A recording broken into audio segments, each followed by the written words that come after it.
Dia yang paling pintar di antara anak-anak itu. Ya, tapi dia bandel sekali pada saat itu, sering saya marahi. Tapi dia rajin lah untuk giat dia untuk supaya bisa. Di Indonesia, he is the best. Kita selalu melihat dia, keinginan dia untuk mengembangkan windsurf ini sungguh-sungguh hebat. Jadi makanya kita selalu support dia. Dia legend lah. Dia punya mental bagus, tekadnya bagus, dia pengen tetap menjadi juara terus. Sampai sekarang, belum ada yang bisa menggantikan dia.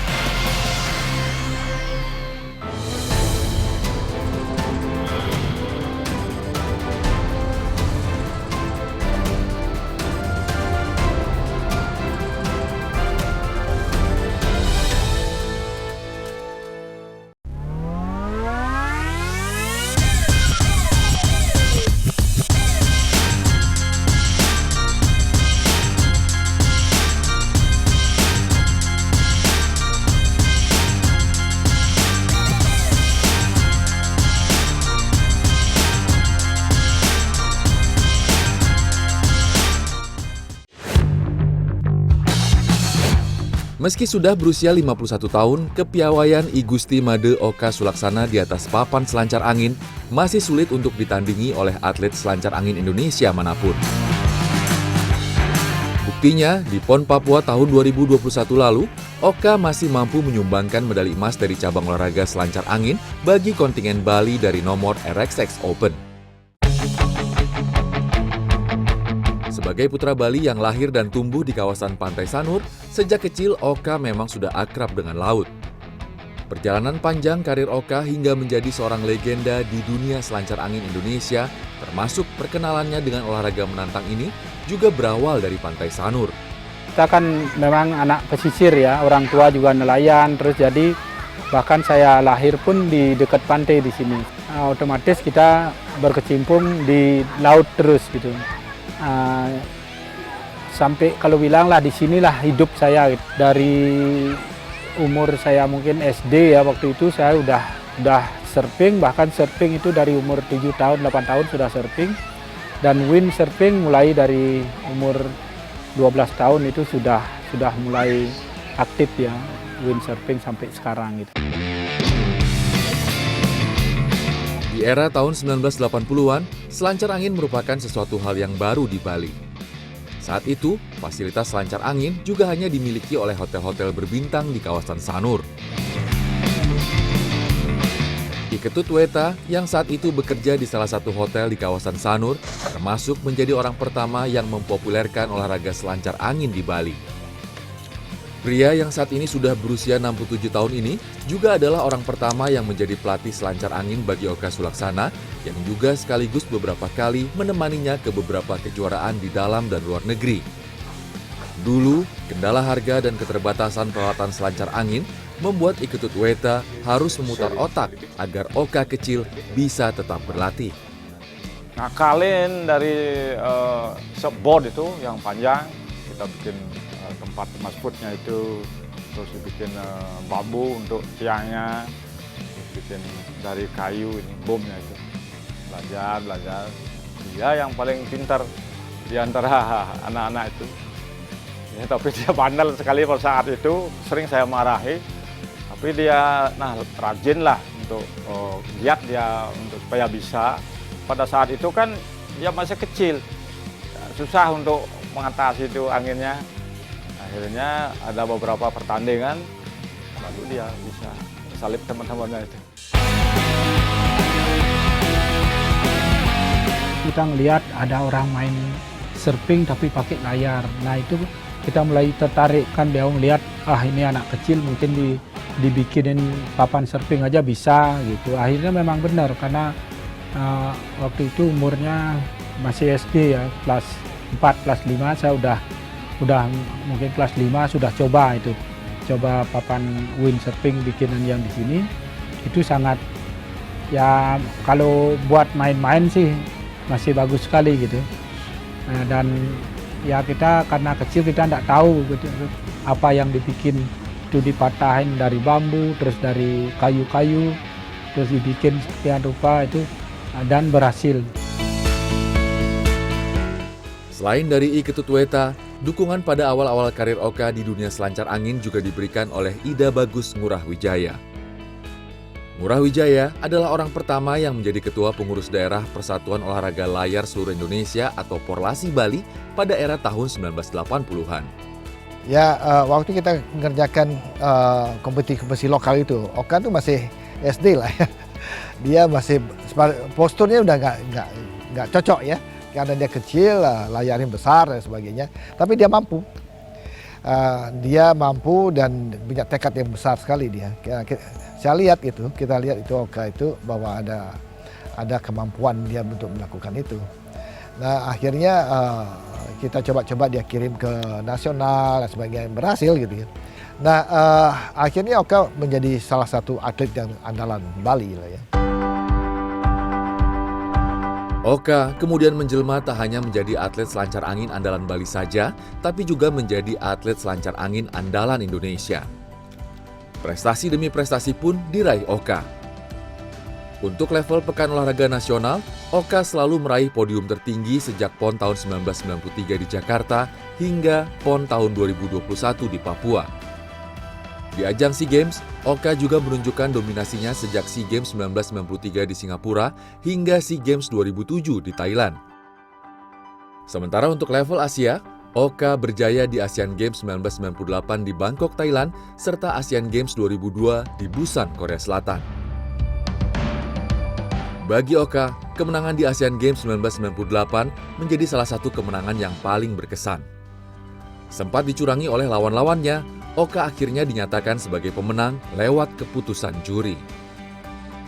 Itu beberapa negara itu sengaja memblokir, bahkan menabrak, bahkan sampai adu sidang. Itu yang menjadi kesannya waktu 98 itu, dengan sangat berat ya kita menunggu hasil sidang, dengan pokoknya sampai tidak percaya gitu ya.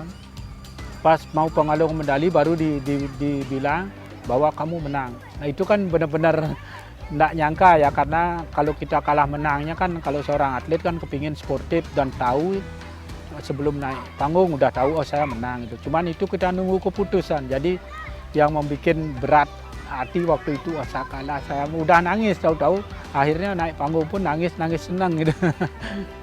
Dan ya untuk berikutnya 2002 kita buktikan yang sebenarnya dengan lawan yang hampir sama, dengan itu ketemu juga atlet negara Jepang, negara Korea, bahkan Cina waktu itu ketemu, dan di sana kita lagi buktikan bahwa kita benar bisa, mampu gitu. Akhirnya kita emas yang kedua juga langsung di Asian Games. Deretan prestasi yang diraih Oka membuatnya menjadi atlet selancar angin yang disegani kawan dan lawan. Perpaduan antara bakat dan skill yang dimiliki Oka menjadi salah satu faktor yang membuat Oka sulit untuk ditaklukkan di arena pertandingan. Walau belum berhasil menyumbangkan medali, Oka juga sempat tampil di 4 Olimpiade mewakili kontingen Merah Putih, mulai dari Olimpiade tahun 1996, tahun 2000, tahun 2004, hingga tahun 2008. Satu sisi dia bisa membaca situasi, terutama arus dan perubahan arah angin yang bisa sewaktu-waktu kita di laut kita tidak tahu berubahnya itu. Beliaunya sangat tahu dan menguasai medan-medan seperti itu. Itu perbedaannya dengan beliau itu secara alami munculnya.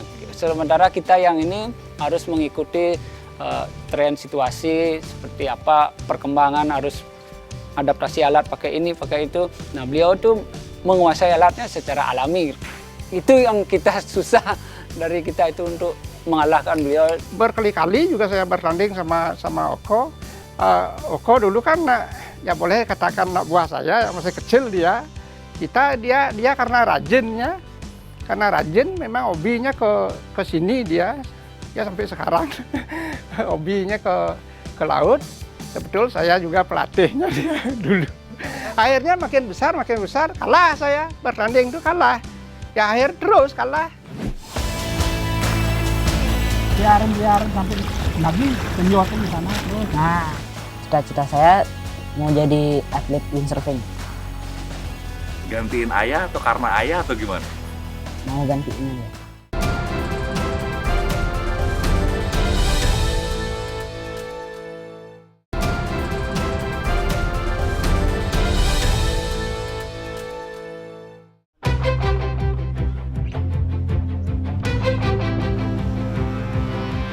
Meski dikenal sebagai atlet selancar angin, namun Oka Sulaksana juga adalah seorang pemain selancar yang handal.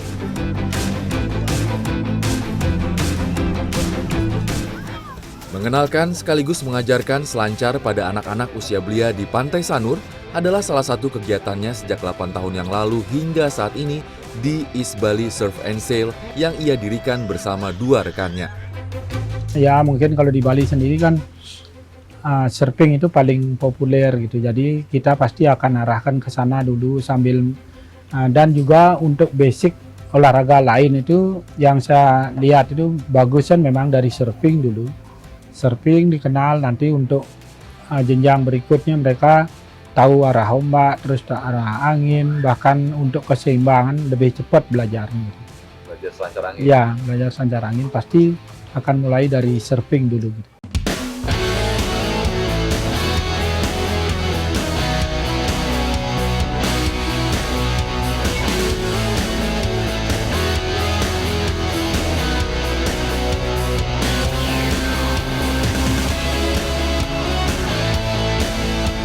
Bila dibandingkan dengan selancar angin, bermain selancar memang lebih mudah dan simpel. Belum lagi bila berbicara soal keterbatasan alat dan mahalnya harga dari peralatan selancar angin. Di bawah bimbingan Oka, anak-anak yang baru pertama kali mencoba bermain selancar dapat langsung merasakan pengalaman menunggangi ombak Pantai Sanur di atas papan selancar.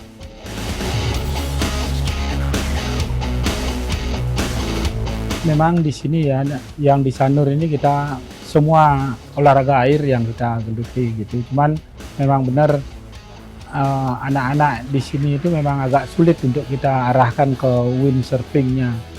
Karena di samping katanya berat atau mungkin lebih susah di negara lain yang saya lihat itu mereka itu sekali turun misalnya 10 anak kecil dengan alat yang sama gitu. Jadi mereka semua seperti kompetisi atau mungkin sedangkan kita baru punya 1 gitu. Jadi mungkin itu juga kendalanya.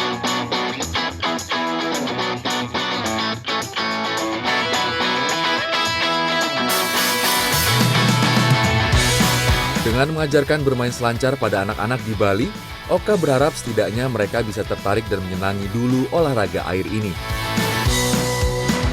Setelah itu, secara perlahan Oka akan mencoba memperkenalkan mereka pada selancar angin lewat nomor-nomor olahraga layar lainnya yang lebih mudah dilakukan oleh anak-anak. Usaha yang sebenarnya secara perlahan sudah mulai menuai hasil positif. Latihan optimis. Apa tuh optimis? Optimis itu latihan layar. Latihan layar. Emang kenapa sih serunya main olahraga layar tuh apa menurut India? Bisa nyemplung sama renang sama ada lomba sama banyak ketemu teman-teman. Oh gitu. Ya. Emang kamu mau jadi atlet? Ya. Challenge-nya kayaknya balance di board gitu. Dan kalau mau berenang kembali ke berenang kembali. Untuk nyari ombak. Ya, soalnya tangannya gitu, it's hard to paddle, it's very tiring gitu. Pertama kali itu susah sih berdirinya karena ombaknya terlalu besar karena takut jatuh. Gitu. Tapi kalau yang paling seru apa nih, Frey? Saat ada ombak yang perfect gitu, kalau dapat ombaknya. Berbeda dengan selancar biasa atau selancar ombak, olahraga selancar angin memang mengandalkan angin dan membutuhkan layar serta papan selancar yang didesain khusus. Jenis papan yang digunakan pun sangat beragam, tergantung dari teknologi yang dipakai serta nomor dan kategori lomba yang diikuti. Nah, kalau dari papannya ini bedanya dengan papan selancar biasa, selancar ombaknya ya, ini kan banyak nih, Bli. Kalau selancar ombak ya seperti ini ya, dia simpel sekali. Bahkan papannya itu cuman ya kecil, itu yang sudah anggap udah biasa ya. Kalau yang pemula kita biasaan pakai yang agak lebih besar biar keseimbangannya lebih bagus gitu aja. Kalau selancar angin dia ada mirip bentuknya semua sama, tapi rata-rata dia pakai kemudi di dalam, di tengahnya itu kita sebut centerboard. Jadi centerboard ini memungkinkan untuk kita pada waktu kita berlayar itu lebih fokus ke menuju ke arah angin kan. Nah kalau ini dia ada tempat untuk menaruh layar. Itu namanya apa, Bli? Ini namanya join atau masput join ya, join untuk menuju ke extensionnya untuk menuju ke layar. Untuk ini pijakan kaki ini namanya foot strap. Jadi pada waktu angin kencang kita kan tidak diterbangkan. Kadang-kadang kan kencang sekali kita bisa terbang, tapi kalau ada ini kita lengket di papan. Ya. Untuk Olimpik berikutnya yang di Prancis itu akan ada foil. Jadi ini namanya foil, kategori foil. Ya, foil dan finnya ini seperti ini dan dia tidak pakai centerboard lagi karena dia udah panjang dan menyatu di sini, dan ini dia akan seperti terbang ya, namanya juga hydrofoil ya, dia terbang setengah sampai bahkan sering tidak nyentuh air. Tak jauh berbeda dengan papannya, layar yang digunakan dalam selancar angin juga memiliki beragam jenis dan kategori. Semua peralatan selancar angin ini masih harus diimpor dan harganya bisa mencapai puluhan hingga ratusan juta rupiah. Tapi kalau bahan pembuat dari layar ini hampir sama. Dari apa sih ini bahannya? Kalau kebanyakan sih kalau plastiknya itu Kevlar dia, Kevlar yang kayak seperti film itu, Kevlar dan tidak mudah tidak mudah rusak, tapi ya tetap aja kalau kita tusuk kena jarum pun bisa buang. Itulah barang mahal tapi tidak awet gitu, jadi belinya sampai 150 juta gitu, bisa-bisa satu hari hancur layarnya. Oh, itu kendalanya ya, Bli ya? Ya. Dengan segala kendala yang ada, tak membuat Oka Sulaksana putus asa untuk mencoba melahirkan generasi baru yang bisa menjadi penggantinya di dunia selancar angin. Oka kini dengan tekun membimbing dan menjadi pelatih selancar angin bagi anak bungsunya, I Gusti Putra Padantia Sulaksana. Baru berusia 12 tahun, Putra sudah menunjukkan minat dan bakatnya selama setahun terakhir berlatih selancar angin. Biarin sampai lagi penjualan di sana terus. Nah, oke. Langsung dah kamu belok, jadi bawa layaran ke depan. Tantangan dan kesulitan yang ditemuinya saat berlatih tak menyurutkan niatnya untuk bisa menyaingi prestasi sang ayah di dunia selancar angin. Untuk saya sih windsurfing. Lebih susah? Iya. Kenapa? Ya soalnya harus mastiin dulu airnya. Kalau terlalu surut ya nggak bisa. Kalau anginnya terlalu kecil nggak bisa juga. Kalau surfing tinggal ngelihat ombaknya aja. Sebenarnya cita-cita kamu apa sih, Bud? Cita-cita saya mau jadi atlet windsurfing. Gantiin ayah atau karena ayah atau gimana? Mau gantiin aja. Selain Putra, saya kan narik yang lain biar dia tidak sendiri gitu. Jadi cari yang lain siapa tahu dari ya pokoknya tekankan Putra biar dia mau untuk belajar terus fokus gitu. Karena saya kepingin ya dia ya minimal lah untuk bisa menjadi juara nasional dulu gitu. Menurut saya sih dia ya sebagai guru ya, sebagai motivator juga ya.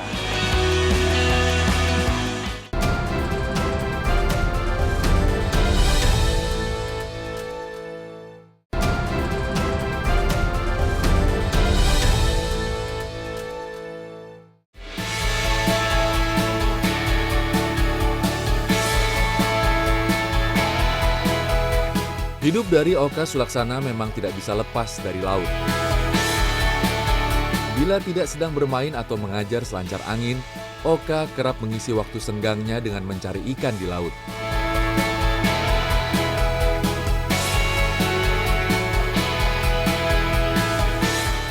Salah satu cara mencari ikan yang menjadi favorit Oka adalah dengan menggunakan tombak di bawah laut atau spear fishing.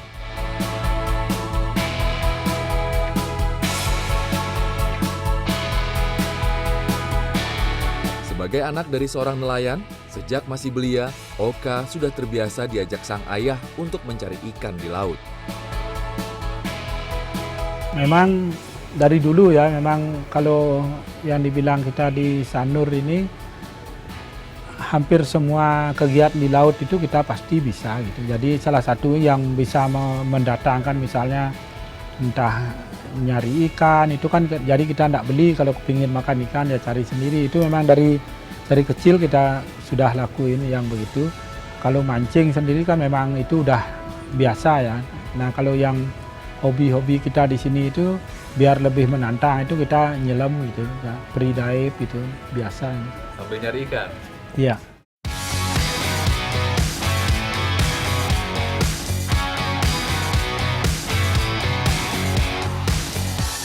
Selain mencari ikan, berekreasi bersama keluarga besar rekan-rekannya di East Bali Surf and Sail juga menjadi cara Oka melepas penat.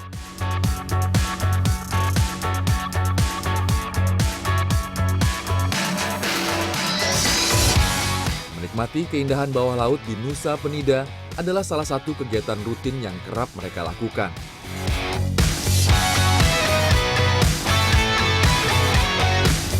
Memiliki hobi dan passion yang sama terhadap dunia selancar angin, membuat Oka sudah menganggap rekan-rekan kerjanya di East Bali Surf and Sail sebagai keluarga.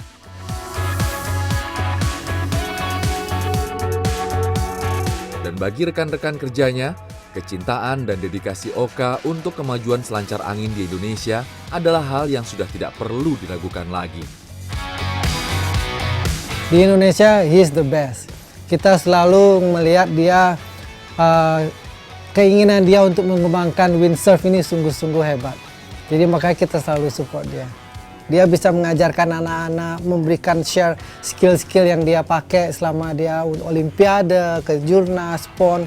He share it. Tapi as a person, gimana sih Oka Sulaksana di mata Mas Kiki gitu? Oh, very nice guy. Very nice guy. Orangnya down to earth. It's hard to say with word ya, tapi dia is the man. Dia legend lah. Kalau ada ombak bagus, angin bagus, itu yang take priority in his life. So let's say instead of working on it, ayo let's go surfing, yeah. So Oka is a water sportsman first and anything else afterwards. Jadi the waves and the wind take priority. Menurut saya sih dia ya sebagai guru ya, sebagai motivator juga ya.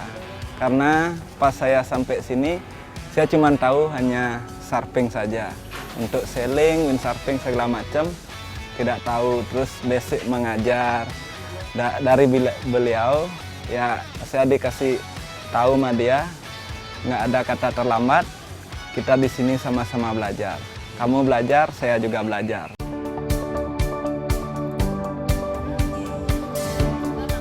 Dukungan dari keluarga dan teman-teman dekat membuat Oka Sulaksana hingga kini tetap konsisten menekuni dunia olahraga selancar angin. Kegelisahannya soal regenerasi atlet selancar angin Indonesia yang tidak berjalan mulus membuat Oka tetap semangat mengajar dan membina selancar angin di East Bali Surf and Sail. Walaupun sebenarnya hal tersebut tidak membawa keuntungan finansial apapun bagi Oka. Biarpun kayak dibilang tadi, kalau misalnya kita kerja benar-benar di sini kan ribuan ada hotel di Bali. Jadi kalau kita kerja itu mungkin jauh dapat uang ketimbang saya membina anak-anak yang begini, terus ini robek, saya jarit layar, tambal layar. Bahkan kalau penghasil benar-benar tidak ada dari selancar angin itu. Kepingin biar ada dulu mungkin regenerasi dan ini berlanjut. Karena saya tidak kepingin itu dilepas begitu saja.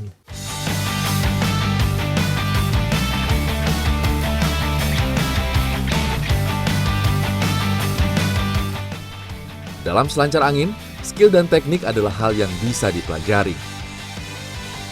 Tapi, mental serta kemauan yang kuat adalah hal penting yang harus dimiliki untuk bisa menjadi seorang atlet selancar angin handal. Dia punya mental bukan main. Ya, mau ngawurin samudra itu kan di atas satu papan kecil gitu, dengan hanya layar gitu aja. Umur 14 tahun, jangan 14, umur 11-12 tahun, dia udah melayar. Gitu. Ya ke Nusa Penida itu biasa bagi dia, umur segitu. Jadi apa? Dia punya mental bagus, tekadnya bagus, dia pengen tetap menjadi juara. Ya wonderkid kok dia tuh, sampai sekarang belum belum ada yang bisa menggantikan dia.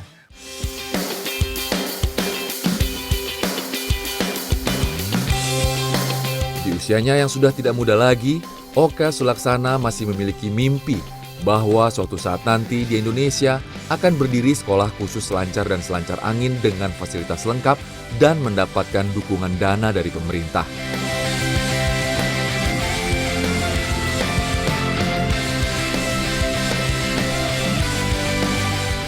Tujuannya satu, agar dapat segera muncul Oka Sulaksana baru yang bisa mengharumkan nama bangsa di dunia selancar angin internasional.